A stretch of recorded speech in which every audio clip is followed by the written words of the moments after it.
Hi friends, welcome to தெய்வாஸ் Nalabagam. இன்னைக்கு தெய்வாஸ் நலபாகத்துல நல்ல ஹெல்தியான அடை தோசை எப்படி செய்யறதுன்னு பார்க்க போறோம். இது மாவை அரைச்சு புளிக்க வச்செல்லாம் செய்ய தேவையில்ல. நம்ம மாவை அரைச்ச உடனே இன்ஸ்டன்ட்டாவே தோசை செய்யலாம்.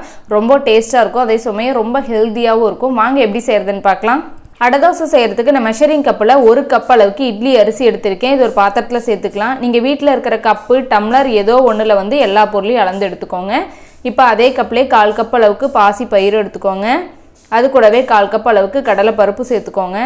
கூடவே 1/4 கப் அளவுக்கு துவரம் பருப்பு சேர்த்துக்கலாம். இது கூடவே 1/4 கப் அளவுக்கு பாசி பருப்பு சேர்த்துக்கோங்க. இப்போ இது கூடவே நல்லா 2 ஸ்பூன் அளவுக்கு கொள்ளு எடுத்திருக்கேன். இது உள்ள சேர்த்துக்கலாம். இந்த கொள்ளு ஃப்ளேவர் அடை தோசைக்கு ரொம்ப நல்லா சூப்பராக இருக்கும்.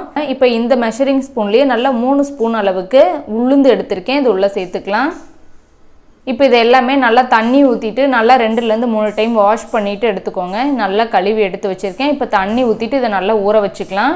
நல்லா தண்ணி ஊற்றிட்டு இதை ஒரு 5 மணி நேரத்துக்கு ஊற வச்சுக்கலாம். இப்போ நீங்கள் காலையில் செய்ய போகிறீங்க அப்படின்னா நைட்டே ஊற வச்சுக்கலாம்.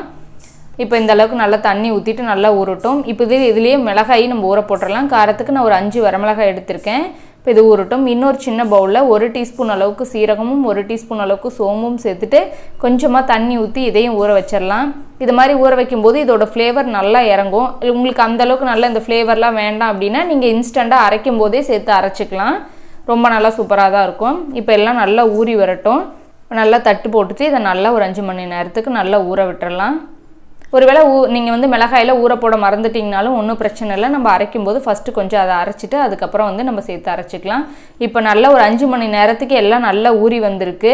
இப்போ ஒரு மிக்சி ஜாரில் நம்ம எடுத்து வச்சுருக்கிற மிளகாய் அந்த சீரகம் சோம்பை ஃபஸ்ட்டு நல்லா சேர்த்துக்கலாம்.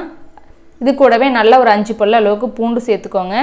இந்த சைஸ் 2 துண்டு அளவுக்கு இஞ்சி சேர்த்துக்கோங்க. சேர்த்துட்டு இதெல்லாம் நல்லா குறகுறப்பாக ஒரு டைம் அரைச்சிக்கலாம். அதுக்கப்புறம் நம்ம மற்ற சேர்த்து அரைக்கும் போது எல்லாம் ஈவனாக அரைஞ்சி வரும். இப்போ எடுத்துருக்கிற அரிசி பருப்பு சேர்த்துட்டு நான் 2 பேட்சாக சேர்த்து அரைக்க போகிறேன். இதுக்கு தேவையான அளவுக்கு உப்பும் மஞ்சள் தூள் கொஞ்சம் சேர்த்துக்கலாம். இது கூடவே 1/4 டீஸ்பூன் பெருங்காயத்தூள் சேர்த்துட்டு இதை நல்லா கொஞ்சமாக தண்ணி விட்டுட்டு நல்லா கொஞ்சம் ரவை பதத்தில் அரைச்சிக்கணும். ரொம்ப நல்லா ஃபைனாக அரைக்கக்கூடாது. கொஞ்சம் பாருங்கள் இந்த மாதிரி லைட்டாக நரன்னு இருக்கணும். அப்போ தான் அடை தோசைக்கு நல்லா டேஸ்ட்டாக இருக்கும். இப்போ அரைச்சதை ஒரு பாத்திரத்தில் சேர்த்துக்கலாம். இதே மாதிரி மீதி இருக்கிற பேட்சையும் அரைச்சிட்டு இது கூடவே நல்லா சேர்த்துக்கலாம். பாருங்கள் இந்த அளவுக்கு நல்லா அரைச்சாச்சு. இது எல்லாத்தையும் ஒன்று போல் நல்லா கலந்து விட்டுறலாம். இப்போ நல்லா அடை தோசைக்கு மாவு அரைச்சாச்சு. நீங்கள் இன்ஸ்டண்ட்டாக இப்போயே தோசை ஊற்றுறனாலும் ஊற்றலாம். ஆனால் இதுவே நல்லா ஒரு 2லேருந்து 3 மணி நேரம் நல்லா லைட்டாக புளிக்க வச்சுட்டு ஊற்றுனீங்கன்னா இன்னும் நல்லா டேஸ்ட்டாக இருக்கும். ஆனால் இன்ஸ்டண்ட்டாக ஊற்றினாலும் அதுவும் நல்லா சூப்பராக தான் இருக்கும். ஒரு 3 மணி நேரம் ஆகட்டும். நம்ம தோசைக்கு ஊற்றலாம். இப்போ ஒரு 3 மணி நேரம் போல் ஆயிடுச்சு. நல்லா பருப்பெல்லாம் அரைச்சதெல்லாம் ஒன்று போல் நல்லா ஊறி வந்திருக்கு. இது அப்படியே ப்ளைனாக ஊற்றுறனாலும் ஊற்றலாம். ஆனால் இன்னும் கொஞ்சம் எக்ஸ்ட்ரா டேஸ்ட்டுக்காக நல்ல பொடியாக கட் பண்ண வெங்காயம் பெரிய வெங்காயம் 3 எடுத்திருக்கேன். இதை உள்ளே சேர்த்துக்கலாம். இது கூடவே கொஞ்சம் பொடியாக கட் பண்ண கறிவேப்பிலையும் கொஞ்சம் பொடியாக கட் பண்ண மல்லி இலையும் சேர்த்துட்டு நல்லா ஒன்று போல் நல்லா கலந்து விட்டுறலாம். இப்போ நம்ம தோசை ஊற்றிடலாம். தோசைக்கல் நல்லா காஞ்சிட்ருக்குது. இப்போ நம்ம தோசை ஊற்றிடலாம்.